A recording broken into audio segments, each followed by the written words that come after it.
Hey guys, this is Arnie Newton, Mr. Short Sale.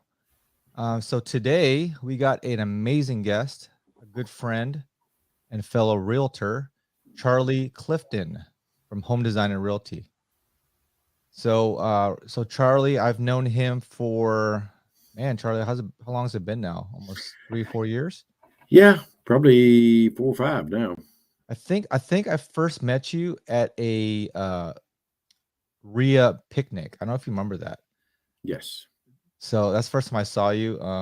And even at that time, you're really short, so you haven't really grown too much since that time. it's not So you're likely still that in I, puberty, looks like, huh? yeah, not likely that I grow any. But jokes aside, this man is probably one of the smartest guys I've ever met. Um, he has the elephant brain. He remembers everything, um, which could be a good thing and bad thing, right? It I think is. we talked about this before, like the human brain, we're supposed to forget certain things, right? Uh, it's a defense mechanism, but unfortunately, Charlie remembers everything. So I don't know what your Just, thoughts on that. just a bunch of clutter sometimes. But when it comes to like just historical data or just past trends, especially as a real estate investor, you want to like know the history of what was the housing market like, right, during that time? What were the interest rates back in the day? And and so when I was thinking about that, a couple weeks ago, I was like, man, I need to get Charlie on this call. He's been in the industry for 30 years. Um, he's had experience with the up and down market, the sickle, right? The trends of the market. And today it's kind of unknown times, unknown conditions, for lack of better words. Like what is it going to be like the next 10 years, right? As an investor, we need to make you know our long-term goals. But what does that mean though? Like what type of property should we buy, right? What are the interest rates going to be like in the next 5, 10 years? Like how is inflation going to affect us? So but yeah, so Charlie, if you go ahead and just introduce yourself and tell the audience a little about you. Well, my name is Charlie Clifton. I'm the principal broker and owner of Home Design and Realty in Little Rock, Arkansas. Um, yeah, I do have 30 years of being a real estate agent, but there were not. There was an interruption in there. In '77, I got my license. Started working for my dad. He was a home builder. That was after I decided I was not going to major in chemistry, in college. Uh, just didn't zing me, and so from '77 to 1990, I had my license, and I was primarily building back then. Uh, Bought my first rental property in 1986. In '88, everything crashed. I guess it started crashing in '85, and I didn't was not paying attention. I guess it was '86 that it started crashing. Uh, and You can look up the historical data, but there's a Resolution Trust Corporation that was formed because so many savings and loans crashed. When that happened, it disrupted the real estate market tremendously. And like I said, I was primarily building. I had started a construction company in '86. By '88, the bank said, we're not going to loan you any money to build anymore. And the house, at that time, I had one house that was not selling. And they said, you've got a construction loan. You can't rent it. So be aware that that can happen. The type of loan determines what you can do with your property. Anyway, so I stopped and sold construction equipment for the next, till 2005. And then I got back in the construction business and the real estate business. And this time I was a lot more focused on the real estate business. Anyway, so that's where I get my 30 years with the 15 years I did not have a license in between. But yeah, the market changed, and it's been through a lot of changes. In 77 and 78, the interest rates were running 8.25, 8.5 for owner occupied homes.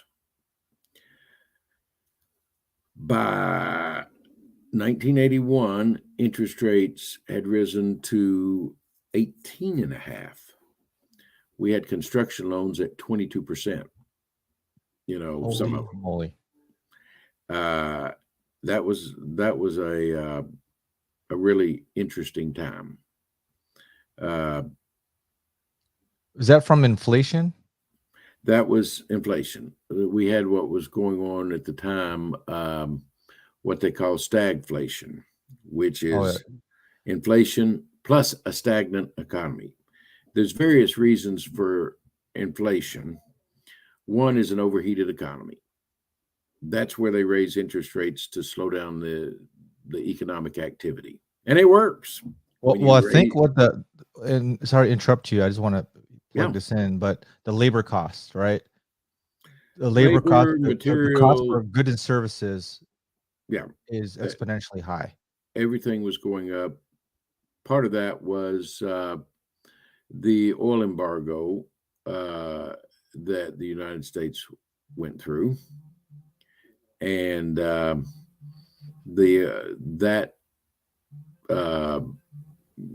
caused gas prices, fuel prices to double in a short period of time.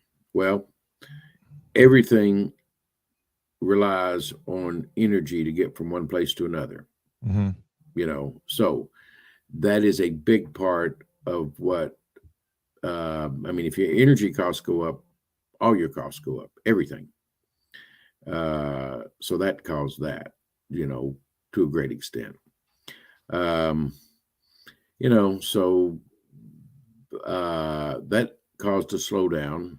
And then in 1986, starting in 86, lasting through 89, I guess, about a third of the savings and loan institutions in the country went out of business. And all their assets were taken over by a government-formed entity called the Resolution Trust Corporation.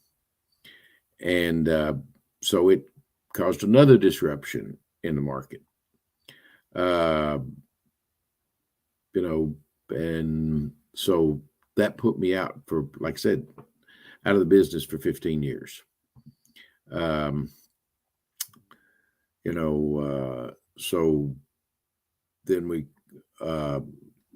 didn't have much housing inflation, really and truly, from about 86 to about 2000. There was not much inflation. It was starting in the late 90s, but houses did not appreciate that much. One thing that you got to remember is most of the appreciation in value that we have as a country, there's individual instances where you've got real appreciation, but most of it is not because the property is becoming more valuable. It's because the dollars in your pocket buy less. So the good thing about real estate is it maintains the same buying power over a long period of time. It goes up and down. It doesn't track right with inflation because the economy gets worse when inflation gets really high. But over a longer period of time, say 10, 15 years, if you've got $100,000 in the bank and you go to buy stuff in 10 or 15 years, you can't buy as much stuff with that $100,000 as you could have before. Mhm. But if you've got $100,000 of real estate in 10 or 15 years, typically historically, uh, when you sell that $100,000 property, it's worth more, whatever inflation has been. And so when you sell it, you can pretty much get buy the same stuff with the money that $100,000 would have bought 10 or 15 years before. That's why I like real estate. Yep. As far as asset protection and all that, you can. The other thing that's good about that, unlike stocks and bonds, uh, you can get a 70 to 80% loan on the value of the real estate, the purchase price, Correct. and Yep. and if you've got rental property, somebody else is paying that note and paying the taxes and paying the insurance Yep. while it maintains its value, appreciates, but it's really maintaining its value. That's why I like real estate. Another thing too is the appreciation, right? You can appreciate the asset. You can depreciate. Okay, if you buy a house, say you buy, I'm just going to keep the numbers simple. This won't work these days so much, but $100,000 house, it's really hard to find a $100,000 house these days. But for numbers' sake, $100,000 house, say the lot's 20,000. You can depreciate 80,000 over 27 and a half years. So in other words, you can do straight line depreciation for 27 and a half years. And so part of your income is being protected. The income off the real estate, you can deduct, divide 80,000 by 27 and a half. So that helps a little bit. It postpones your taxes. When you sell, you've got to recover recapture that. Yeah. Recapture that. That's right. Yep. And so that shows up as profit, but it's postponing taxes. If you can postpone taxes, till you pass it down to your your heirs. Yeah, if you pass it down to your heirs, they don't pay that. Well, right? Yeah, there is a limit to what you can pass down without them being taxed on it. Right. But it'll start at a new cost basis. So if you got $100,000 house and when you die it's worth $300,000, your heirs can get it at the $300,000 cost basis, and then if they sell it down the road or when they sell it down the road, either way, their cost basis starts at $300,000. So that so if they sell it for $450,000, they only pay taxes on the $150,000. Yeah, The difference, and that's real. That's nice. a huge savings, though. Holy moly! It's a huge savings. Wow. And you got to talk to your accountant because there is a limit to what you can pass down to your heirs without having an inheritance tax, and that varies with the particular politicians that are making the rules at that time. Sure. I think it was $1 million. I think it went up to $5 million. Current administration wants to have inheritance taxes. In fact, they're talking about doing imputed valuation. Paying taxes on the appreciation, even if you don't sell it. Yeah, which that's crazy. Is a money. Well, you got to pay for the programs. We're spending it. Well, we got to control pay right now. We got to pay for. Money's got to come from somewhere. All the extracurricular activities of the government. Yeah, and there's some good things too. Oh, of course, you got to have government. Otherwise you have an anarchy. Yeah. But if you have too much government, and listen, Charlie, and some people are okay with that, right? and that's okay, and that's good and dandy, right? But I all I say to that is, if the taxes go up, I just don't want to hear you guys complaining either as well. So Yeah. I mean, if you like these programs, that the government provides, that's fine.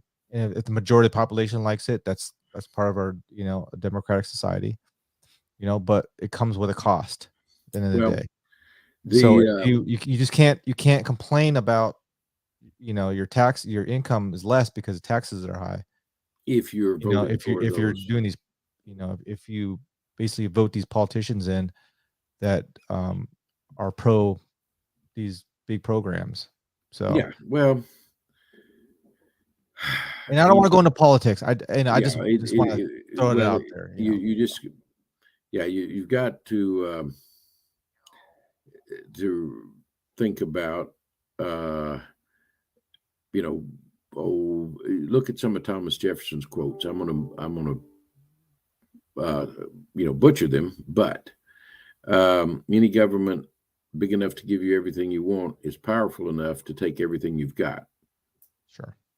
And another thing that he said, I'm pretty sure, is this republic would only last so long as the people did not vote themselves money. Government creates nothing. It takes money from those that create it and reallocates it. Mhm. Some things are good, some things are bad, and there's nobody, I don't think, that thinks that every government program is good, because some of them, we have disagreements about which ones are good and which ones are bad. Uh, but that's the reason we should be informed and make informed decisions. For sure. And And I think that may be the problem. And like I said, I don't want to go too much into it, but you're right though. I mean, we're not informed. The population is not informed to make a good a decision. They just maybe told one way or the other. Whether it's sure. red or blue, yellow, orange, whatever party you're picking, Well, they're that's the just not reason, told. in my opinion, you should get your information from multiple sources. Hey, so I got a sub two student, and I think you know her, Charlie. Yeah. Agide Marissa. So they asked, would like to hear from Charlie Clifton's experience, how the rent market reacts to housing market downturns. Okay. I bought my first rental property in '86. What I will tell you, and I got out of the market in the mid '90s and then got back into having rental property in 2008. When people can no longer afford mortgages, they have to rent. Now, when mortgage rates have risen to the extent they have year to year, from February of last year to February of this year, there is a 40% increase in the principal and interest portion of uh, the same mortgage. So if you're borrowing $200,000, you're paying 40% more for principal and interest than you were this time last year. Maybe a tad less, it goes up and down, but right now it's about 40%. Uh, but does so that means that the housing costs have gone up 40%. Does that mean you can raise your rents 40%? No, because you're having a downturn in the market. But you can, over time, keep your rents going up with inflation. When the housing market, when people can't afford houses, they got to have a place to live. Some of them consolidate households, but so a portion of that does, they just, family members move in together, friends move in together. But overall, people still have to have a place to live. Everybody. I mean, even people that are homeless have a tent or live under a viaduct or overpass or something. Got to And have a place. Charlie, what I like to add too is this is why it's important for investors to befriend and tag along with or follow big, successful investors that's been in the game for a while and see what they're doing, right?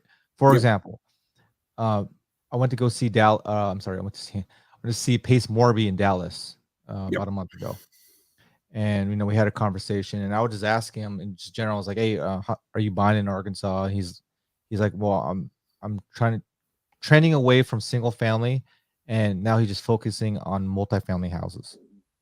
Grant Cardone, I'm sure is the same thing. He's focusing on Yep. multifamily houses, right? Yeah. There. There's a broker that I'm talking to, and he deals with a bunch of commercial real estate, right? And there's a deal in Tampa, um, that the Grant Cardone's team are looking to purchase. So they see what's going on. They see the writing on the wall, right? Yep. That's what they're focusing on. Is these apartment complexes, more affordable houses for people because like you said, they may not be able to afford a mortgage payment, but they still need a place to stay. Yep. So they'll either consolidate, you said, into a house, 2 or 3 families in a house, like people in Hawaii. I think Hawaii would do really well because they do that anyways. Um, or just get, apartment complexes. Well, and And so we this can up is they're gonna upcharge the rents too. there are advantages and disadvantages to both segments of the market. The advantage of single family rental property is that even though real estate is not very liquid, if you need to sell one house and you got 5 or 10 or 15, whatever, you can sell a house because you can sell it to somebody that's going to live there, uh, or to another investor. And you don't have to liquidate everything, you know. So if you need to sell something, uh, a single family is much easier to get rid of than multifamily.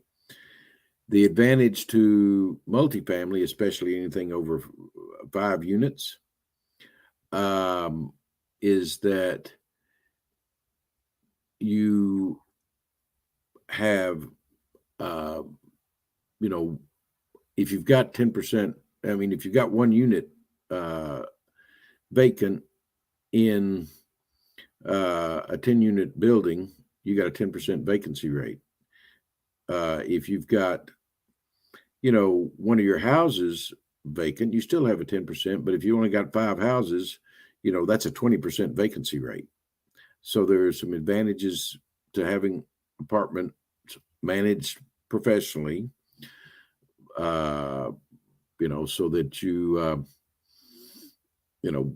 don't have all your eggs in one basket, but your percentage of vacancy can be less, and you've got less uh, site to manage. You don't have 10 yards to mow. You got 1 yard to mow. It's bigger, but it's still cheaper than 10 yards. And another thing is a single family, the value is determined by what the houses around it have sold for.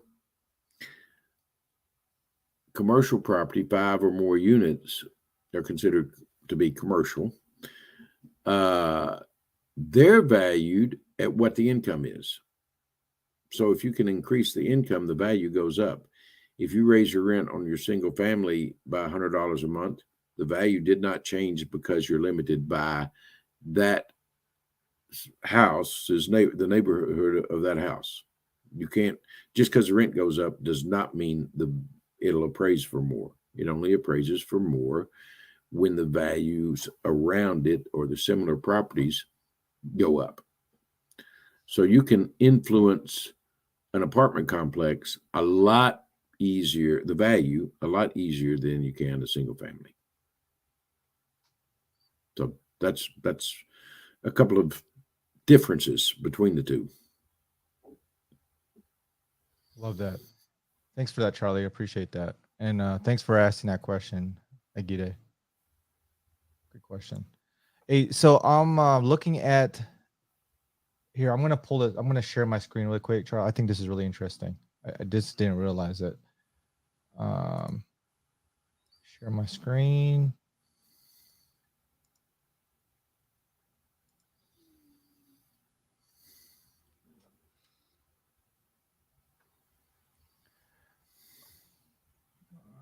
Let's see if I can blow it up a little bit here. Okay. Whoop, that's too much. Okay. So this is an inflation chart, since 1914, Charlie. Okay. So right when you were born. Yeah, thank you. I'm just kidding. I had to throw that zinger in there. Hey, I'm right behind you. So I make these No, jokes no, you're not because right next behind year me. I'm going to be the old guy. You- But so our current inflation as of January of last month, it was 6.4% inflation, right? So 2022 was obviously the highest in January, 7.5. I was looking at previous history of inflation. The last time it was that high was 1975, Charlie. Right. Now, this is what you also need to know. No, I'm sorry. I'm sorry. I apologize. 1982. Okay. What you need to know about inflation, the way it was measured then versus the way it's measured now. Since in the intervening years, they changed the way they measure inflation. Inflation is measured by they leave out what they call volatile things like food and energy because we really don't need to have energy to heat our house or cool our house or to get from one place to another, and we really don't need to eat, so they leave it out. So if they measured it the same way as they measured it in the 70s, we would be, according to who you're listening to, between 13 and 16% inflation. Okay. If you can, this is my thought. If you can get a fixed loan today that's fixed for the next 15 to 20 to 30 years, and it will not change, you're going to be beating inflation. I think inflation's here for the next 5 to 10 years. And there's a couple of reasons there's three main reasons. One, our government spends more than they bring in. So when you have that happening, what governments do is print more money.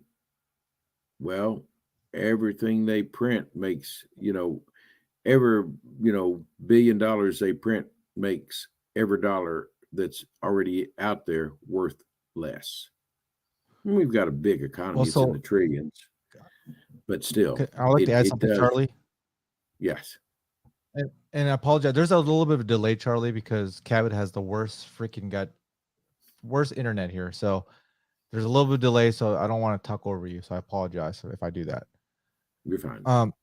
So I get a question a lot is, how long is this inflation going to last, right? So I'm not a psychic, what I mean, and even the best economists don't know exactly, okay, No, but they use data, right, to correct. determine their projections, okay. So history a lot of times repeats itself, It okay. So rhymes a lot. let's go back to this chart. This is really interesting, Charlie. So back in 1973, now I'm just going off the January. This column here is January of every year. So 1973, it was a 3.6 inflation. It was not too bad. And then something happened in 1974 where the inflation went up 9.4%. Okay. Right.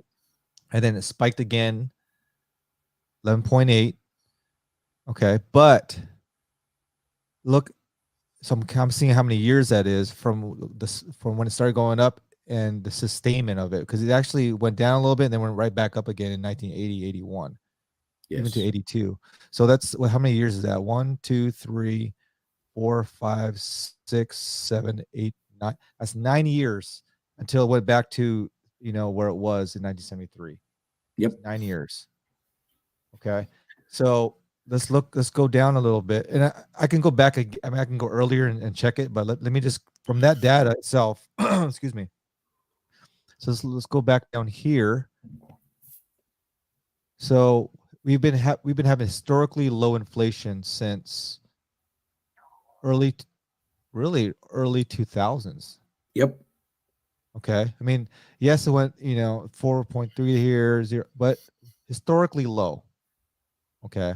Pretty low. And then now we're getting a spike again where it's historically high.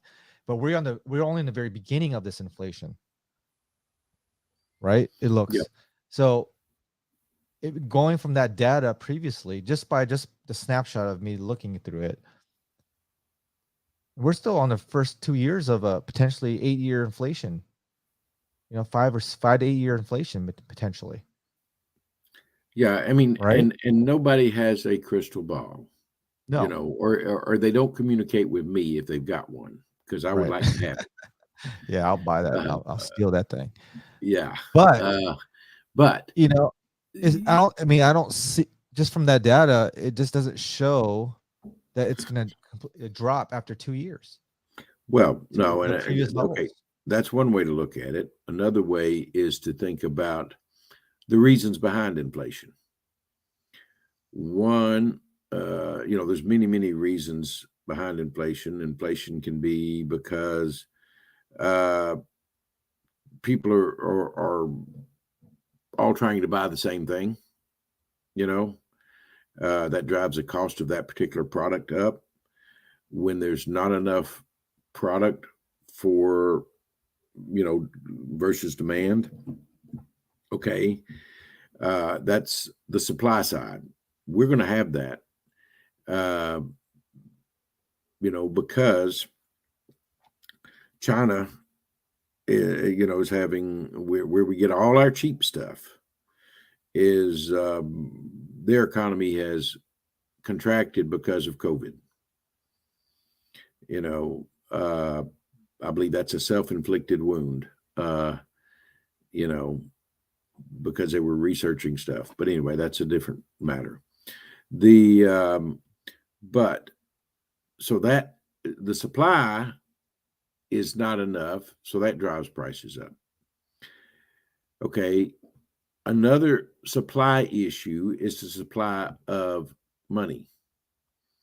Okay, if the Fed were not printing money and just leaving, or, just growing the money supply to keep up with the economy, then look at it this way: the people, the number of people that are saving money is going down.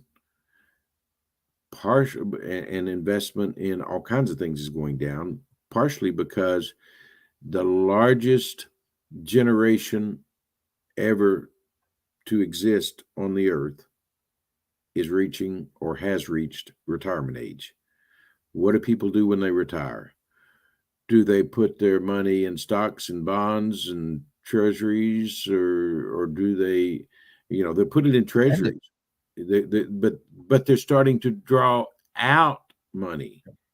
That's the They're whole purpose not of retirement, there. Yeah, they're right? they're That's not that's why you save money.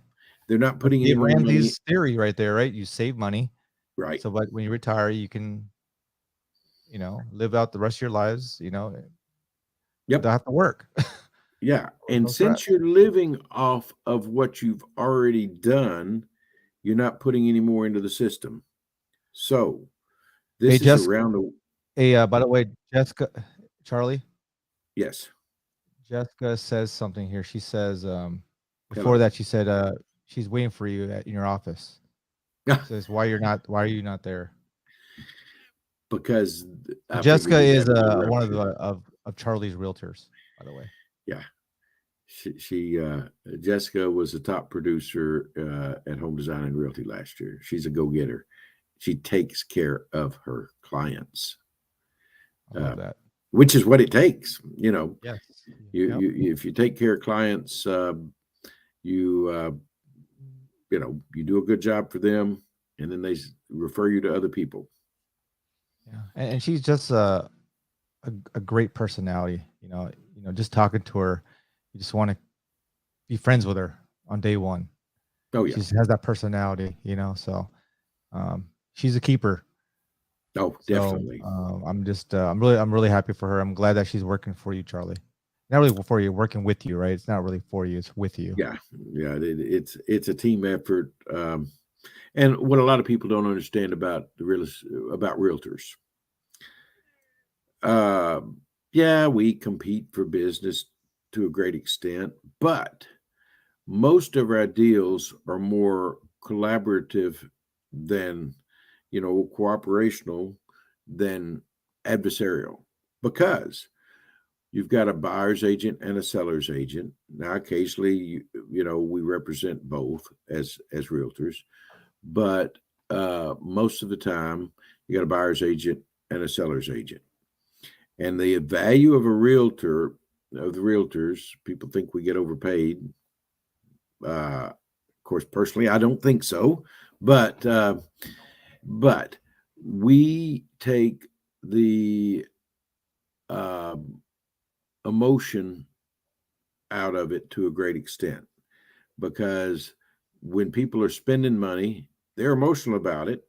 When they're buying a house, when Mhm. they're selling a house, they're emotional about it. Yeah. Well, they So, got blinders on, right? well, yeah, They we see a won't. shiny, they see a shiny nice, they see a really nice house. They're like, "Oh my God, this is my dream home in a good neighborhood. I want this house. I want this house." Right? Yeah, But that's where this is where you come in. A good realtor should come in and say, "Okay, yeah, it looks like a nice house, but what happens if let's check, let's get a home inspection.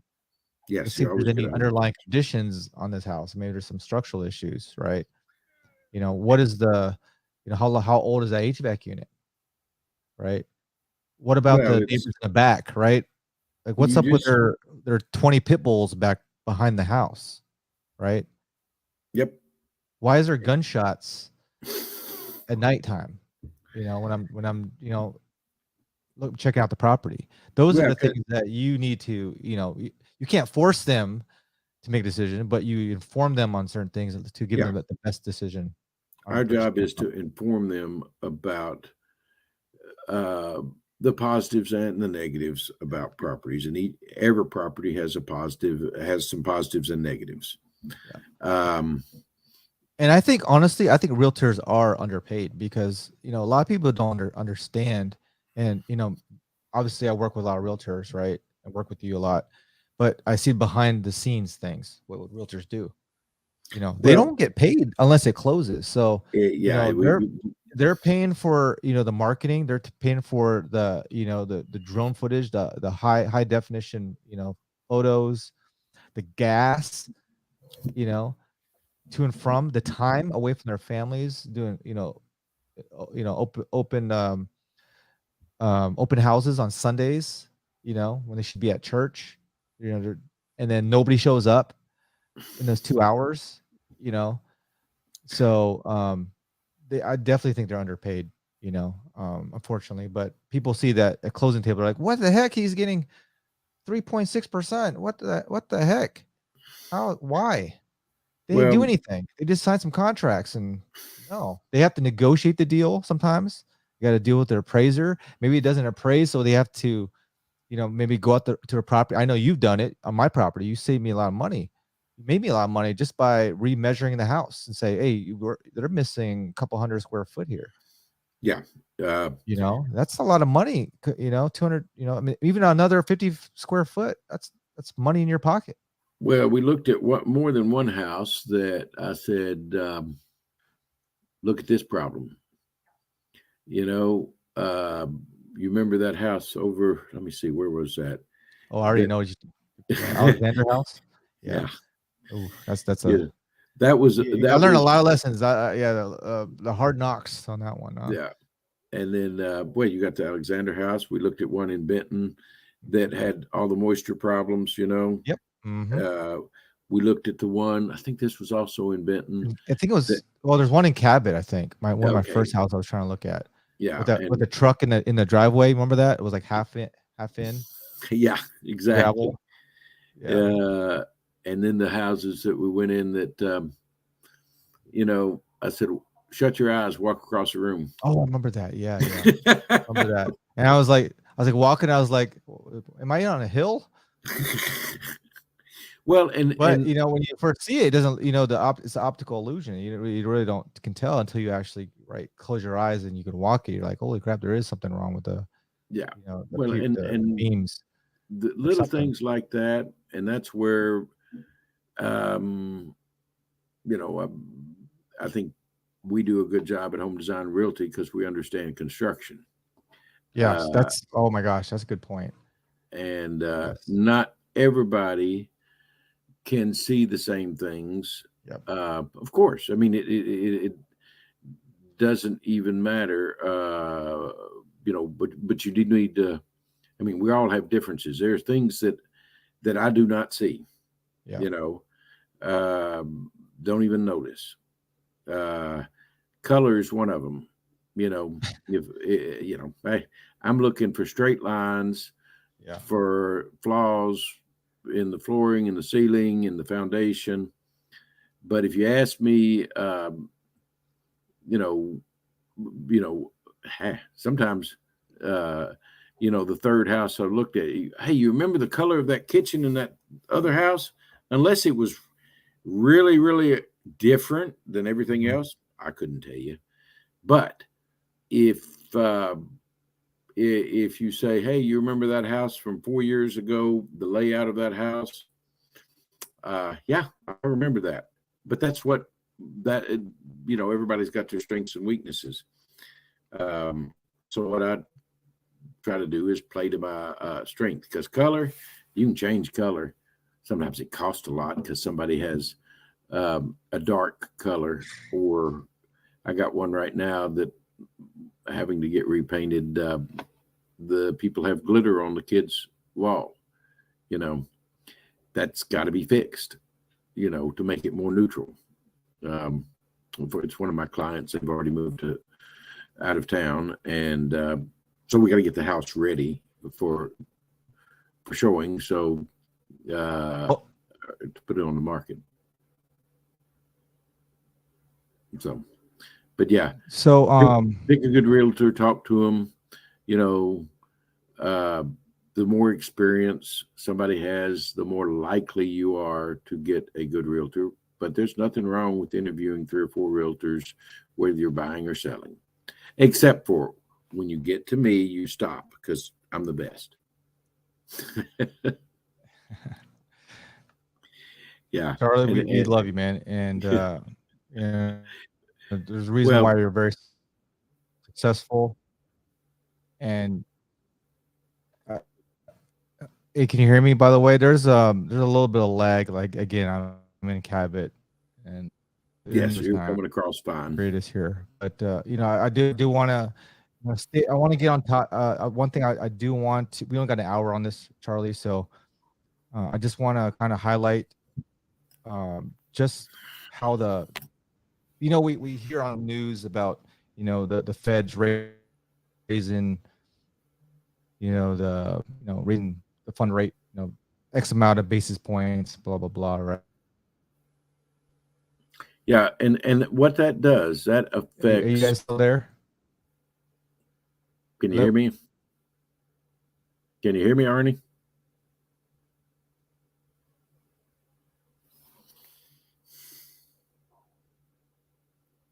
We got a delay, Arnie. I think you might have dropped out. Your picture's frozen. Hey Charlie, hello? Yeah, can you hear me now? Yeah, there's a really bad lag. It's really Yeah. frustrating, but just give it a second. Okay, there you go. We're back now. Okay. Okay. The So Fed I funds kind of missed rate. the last part you were saying, but what I Okay. like this, but what I want to really talk about is how the Fed fund rate and the raising the the basis points, how would that affect us as investors, especially when we're thinking about, getting loans ourselves, right? When we buy properties, what is our forecast, you know, uh, um, regarding these loans? So let's just go back to really quick, Charlie. Let's just keep it. Let's go with the foundation, just the basic foundation of, market. So the Fed, right? So Yes. so what is the Fed in just a cliff notes? So what is the Fed? The Federal Reserve was put in place in the early 1910, 1913, somewhere around there. And it was put in place to regulate basically the money supply. Okay, if you've got too much money, you get inflation. If you got too little money, your economy crashes. So they try to balance it out.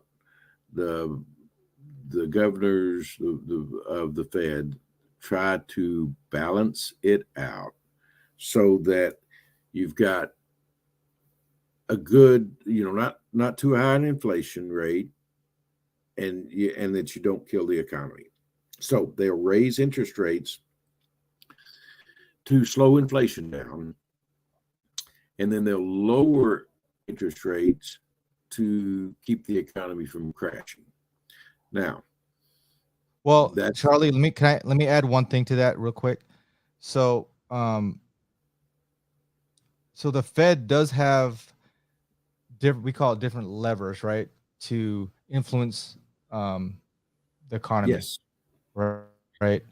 So one of those levers is moving the Fed fund rate, correct. right? That's one of the four, I believe. If I'm wrong, I'm not sure. Is that You right? are correct. Okay. You can also raise and lower the money supply. They can raise and Yes. lower the money supply. Yep. Okay, that's where they had you heard uh, quantitative easing, and then quantitative tightening. That's where they increase the money supply, or they decrease the money supply, or they slow down the rate at which they're increasing the money supply. Theoretically, the money supply will go, if everything was in balance, if they had a crystal ball, they would have the money supply go up only with what is necessary for the new things that are being created, the growth in the economy. Because most of the last 300 years, we've had a growing economy worldwide, and especially, after World War II, the economy worldwide grew fast, in historical numbers. So, when they raise the rate, that slows the number of people who are investing in the things that produce things, manufacturing, any kind of business, restaurants, real estate, whatever. It slows down the number of people that are getting into business. Right. And they do that by, because by raising the interest rates, it, Or it lowering the money supply. or only, but for us, I like to kind of discuss, just for the time, restrictions here, but more for the housing market side, right? Okay, So they raise the interest rates because at the end of the day, they're trying to curb the spending. correct. Okay, that's the whole goal. That's the theory behind that. Okay, so you know they so tell me a little about the Fed fund rate. So tell me if I'm wrong on this. So from what I read about it, so that is the interest rate they charge to other banks, right? Because Correct. banks lend from each other, right? So Correct. the Fed is the central bank, and then other banks, they actually borrow money, believe it or not. Okay, but they borrow not from, well, they can borrow from each other, but they most of the time they borrow from the Fed. Yeah, right? And the they've Fed got will various, right, yeah, the various Fed will sources, loan them out at a certain interest rate, and that's right. the Fed fund rate. Yeah, and that you know, that's one measure of, which is how they, one of the things. Of course, they a lot of, when you've got a savings account in a bank, they're Mhm. paying you a certain amount of interest, and then they loan that money out. They can loan out that money to other people. You Right, can go in depth to that, but basically, you've got the Federal Reserve, that regulates basically what banks are paying for right. money. And so the Fed is, this they have a chairman. Okay, it's elected by the president. Okay, so whoever's elected in office, elects a Fed chairman. Okay, or puts a Fed chairman in place. So the current Fed chairman, and I think all investors need to know who this chairman is because they have a direct impact on what we do. Okay, right? You can see what we're doing now. Like I will not do any more flips unless it's a really really good deal because even if I fix it up, I don't know 100% unless I know for a fact that it's in the best neighborhood. It's going to sell quickly, That's right? Because correct. interest rates are so high. People are not buying as much, right? So that directly affects me in my business. So people need to know who the Fed chairman is, like, and what the responsibilities are. Well, So the and Fed what their chairman mindset is is, Jerome Powell. right? What's that? And you need to know what their mindset is, Exactly, right. if at all possible, because Mindset, but they need to know like the fundamentals. What does a chairman do, and what they can do to influence the economy. But for investors, they have a direct impact on the interest rates. Okay, not just him, but they have a 12-man committee. It's called the FOMC, the Federal Open Market Committee, that make the decision correct. on what the Fed fund rate is going to be. Okay, so this Fed fund rate is the interest rate that they charge other banks for to lend it out the money to them. Okay, so how does that affect us? We're not the bank, so what is that? How does that interest rate affect us as a consumer? So the banks, they use a thing called the prime rate, Hmm. right? Okay, so that prime rate is historically between 2 to 4% higher than the Fed fund rate. Okay, and so I'm saying this, Charlie, because if you look at my screen here, see 2020 and 2021, right? So using that, knowing that the prime rate, and we know about prime rate because when we try to get a loan, they especially a commercial loans, they'll say, prime plus whatever, right? That's what the rate's going to Hmm. be, prime plus whatever. Okay. So back in 2020 and 2021, even 2022, the Fed fund rate was almost 0%. At one point, it was 0%. Remember, this is just January. Okay.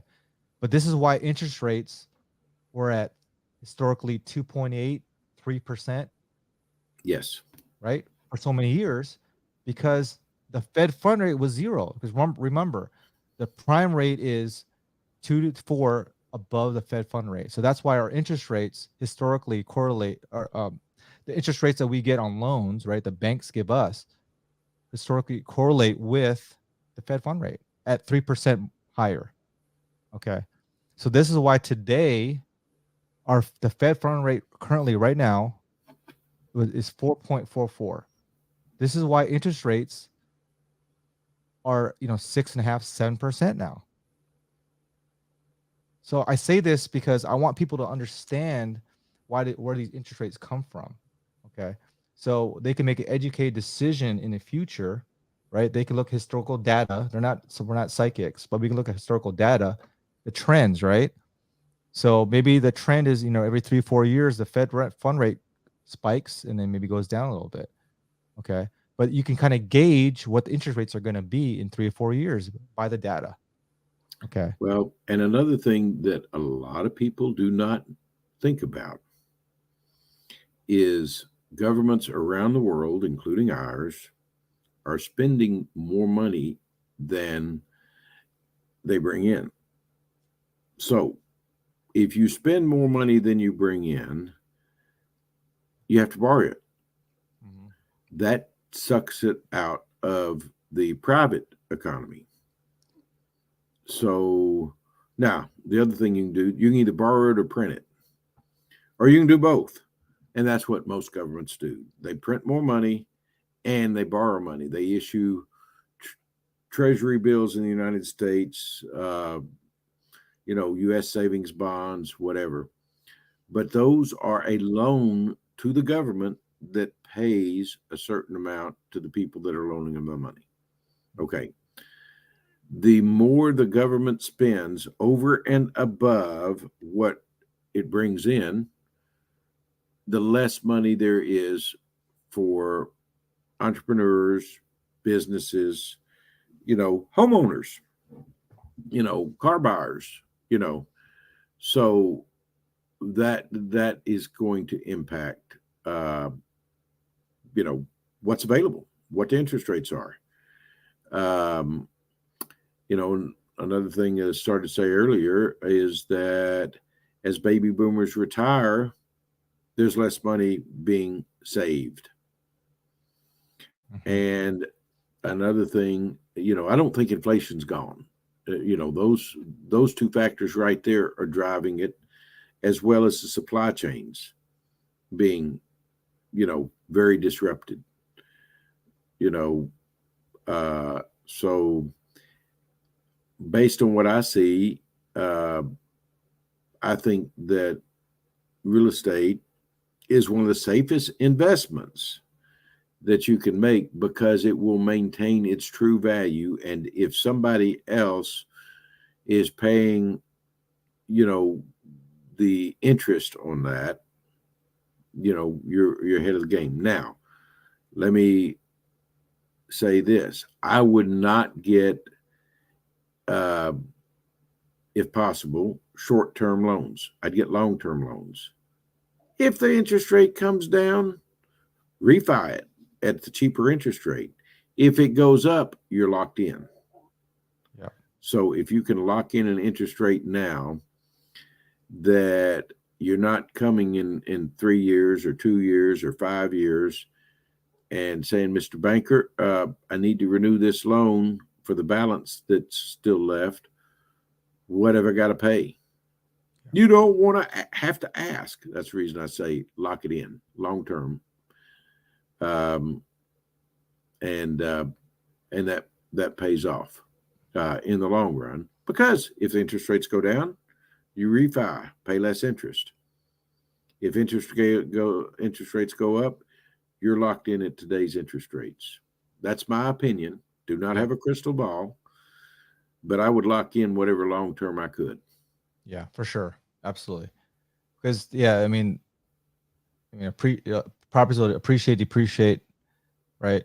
But as long as you're fixed at a certain number, you could budget for that, right? Yes, Because that never changes. that well Well, the I lied. Taxes will go up. taxes and Insurance will go insurance up. will go up, Yeah, but for sure. Not hopefully drastically though. you can, yeah, the biggest portion of is typically principal and interest. Now the other thing, as an investor, you, especially right now, and I say this all the time anyway, never buy a piece of property that you got to be putting money in every month. Mhm. You need cash flow. Don't buy anything that doesn't have positive cash flow, because if you got negative cash flow, um, based upon, oh, I think property values are going to go up, but you're taking out of your pocket every month. What happens if for some reason you got a water leak or something, and it takes, your tenant moves out? Doesn't have to be anything that you do or that your property happens to your property, but a tenant can move out. If it takes you 3 or 4 months to fix whatever's the problem or to get a new tenant, um, you better have put back some money, and it's much easier to do that if you got a positive cash flow. So we're getting almost short on time, and I still want to make one last point, and then we'll just do a one last thing that you want to speak about, Charlie. By the way, are Okay. you good on time? You have to roll Yes, out. I'm fine. Okay. So again, I just want to rehash something, and I think this is really important for investors here. Is the FOMC, right? So the Federal Open Market Committee. So they're the ones that make the decision on the Fed fund rate. Okay. Yes. So you hear on the news all the time, right? They're going to meet. They're going to have some kind of meetup, right? And determine if where they're at, if they're going to raise interest rates, they're going to drop interest rate, or keep the same, whatever. Okay. So historically, they do a meeting between 8 to 10 times a year. Okay. After the meeting, they'll post the minutes, and that will determine you know if they're where our interest rates are going to be at. Okay, because remember the banks basically follow suit, right, in lockstep with the Fed fund rate. Okay.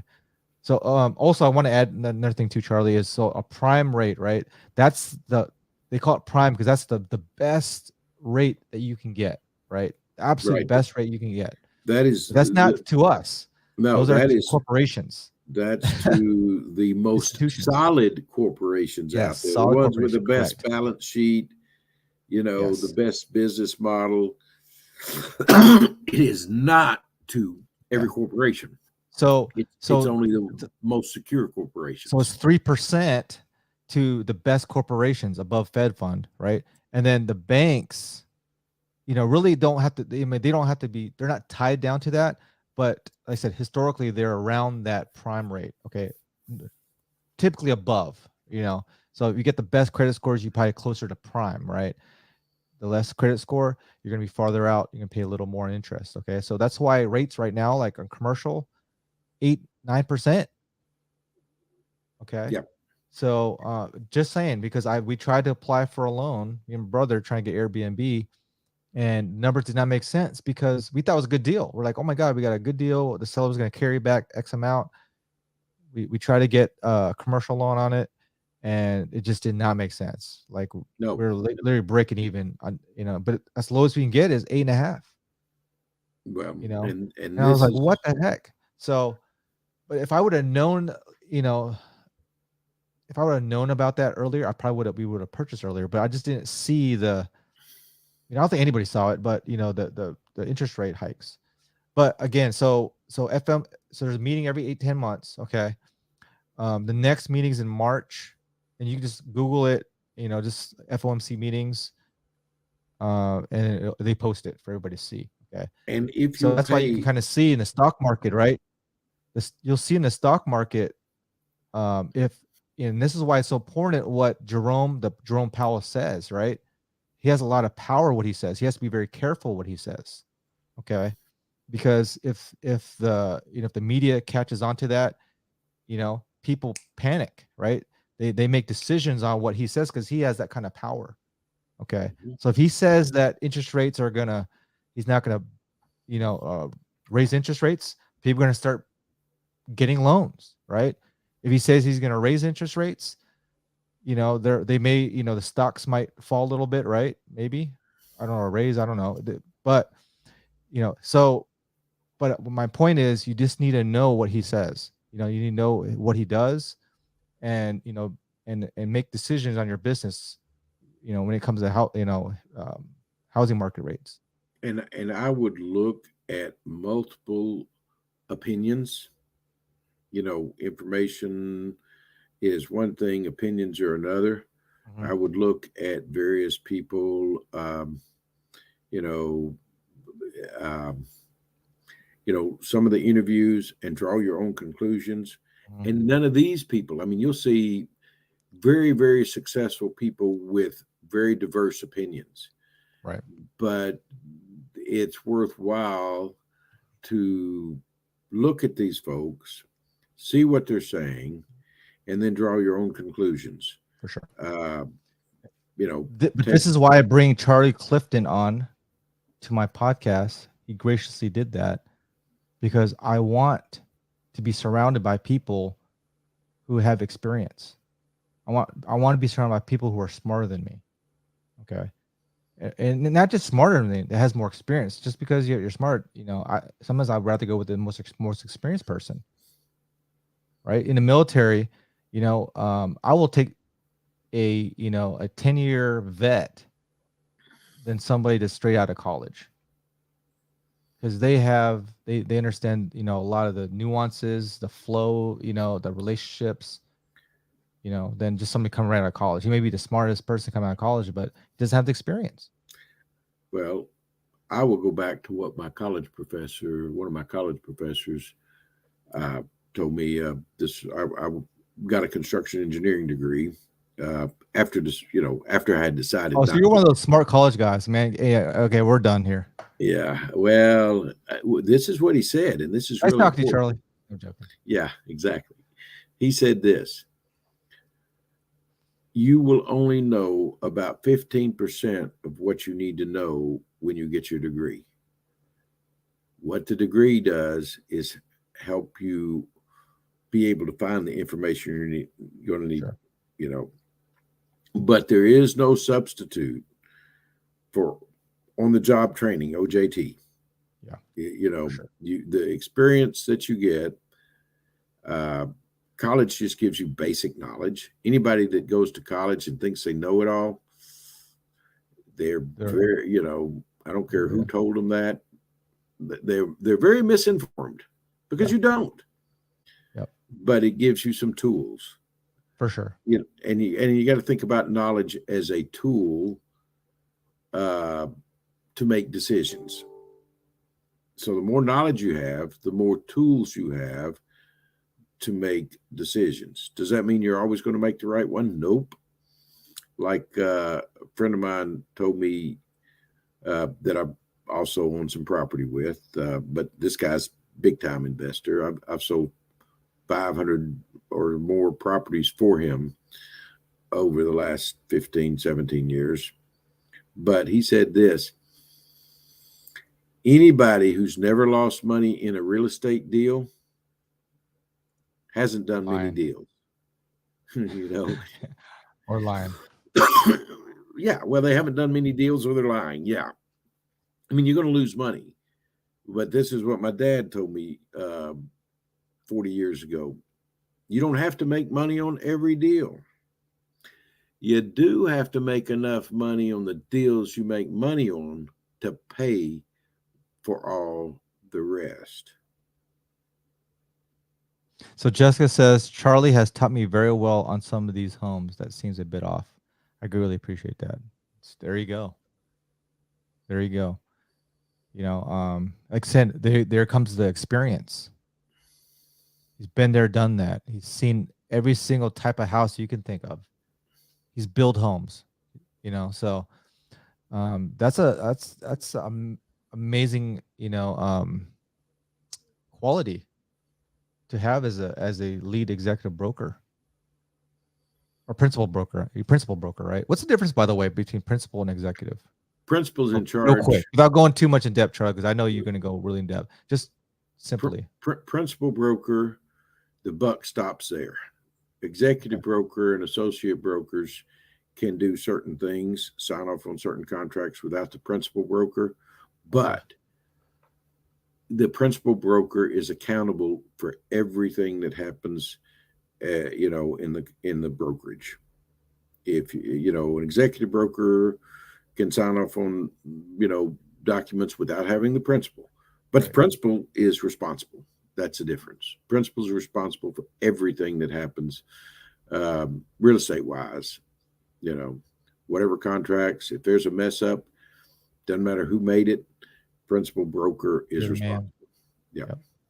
You get the rewards, and then you also get the poop as well. Yeah. Oh yeah. I mean, comes with the territory, right? It goes with the territory. Those in charge, as any leader, in any as company. any leader. Yeah. Unless you're a politician and then you pass the buck. All right. Well, hey, we're gonna stop politics, man. Me and you will. Yeah, we can go off topic on that. Yeah. So what did Jessica said something else here? Cliff notes, Charlie notes. So true. She's awesome. Thank you, Jessica, for these comments. By the way, it definitely helps out my channel. So, but great. So we're at hour and 10 minutes. Man, it went by really quick. I think we'll go ahead and basically end it. I think everybody got a lot of good info today, and you know, and the good thing is that the positive, we stayed on topic. I'm really surprised we mostly stayed on topic, Charlie. Yeah. We have conversations that we're on a phone for like 3 hours. And I loved it. We're just talking about random things, but we're just maybe just talking about, hey, are we going to go to that meeting tomorrow? 3 hours later, we're talking about, a trip to Italy or something or something. I don't know, about some fish that we on Nat Geo that we saw or something. I don't know. But, it's always great conversations, and you're a good friend. I really appreciate, the mentorship the past 4 years. We did, some good deals together. My first short sale deal, Charlie, found the buyer. He negotiated that deal for me, and we made, total profit was 45,000. I think your mom was one of the lenders on that deal. She made 8,000. You Yep. know, um, everybody made money on that deal. We saved the military guy from foreclosure. By the way, I just talked to him, Charlie. He Yeah. retired. He He's was able to retired. retire because Good. of what we did. He was able to retire Yeah. Well, see, because and if that's what you do, Arnie. You help people, and that's the thing in this business as an investor. We want to get good deals, but we are helping people solve a problem that they have. If we can keep somebody out of foreclosure, we've saved their credit. And in certain instances in the military, you you save their security clearance. yes, That's a big deal. that's what happened to Uh, him. That's what yeah. exactly. Hey, remember that? So remember, I showed you Yes. that text. So he gave me a text. He was like, right after it closed, right? He was like, "Hey, by the way, can you send me that deed that you got? Because my commander wants to know that the short sale went through because it's Yeah. showing on his credit report because he was due for security clearance. It was his time. Yeah. He got really lucky Yeah. And because they do credit checks now, right? It's that, for protection. They don't want no financial issues because that could be a secure a security risk. it could be a lever that the enemy can use against it. Absolutely. And so they want uh, to They want a have. clean record. Yes, yes, yes. Nobody's And so, perfect, but they want a clean financial record because number one, yeah, that's your responsibility in our regulations to be financially stable, right? But in that kind of situation, the enemy, like you said, literally, that happens all the time.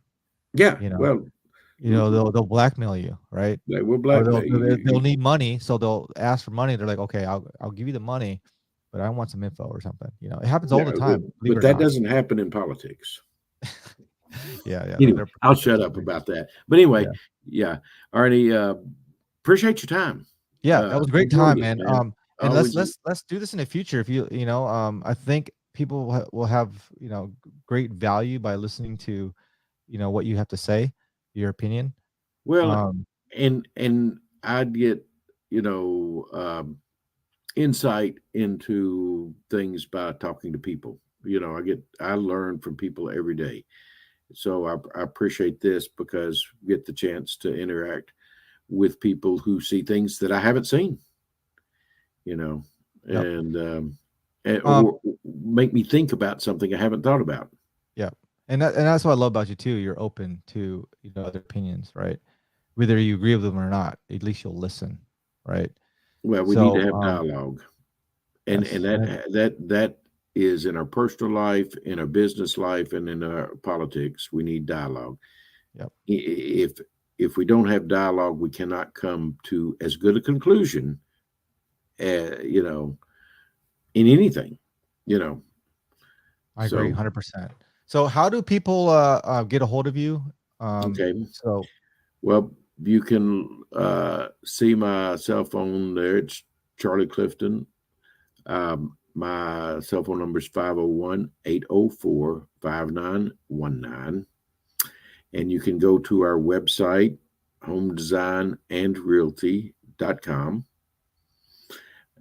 You can email me at charlie@homedesignandrealty.com or charlie@hdrhome.com.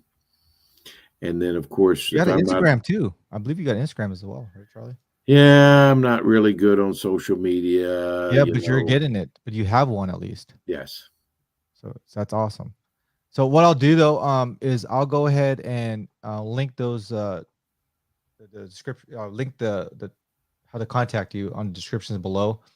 Okay. And I'll add the Instagram as well. Okay, Charlie. All right. Thanks, Arnie. But yeah, again, thank you very much for your time. I appreciate it. I personally got a lot of good information.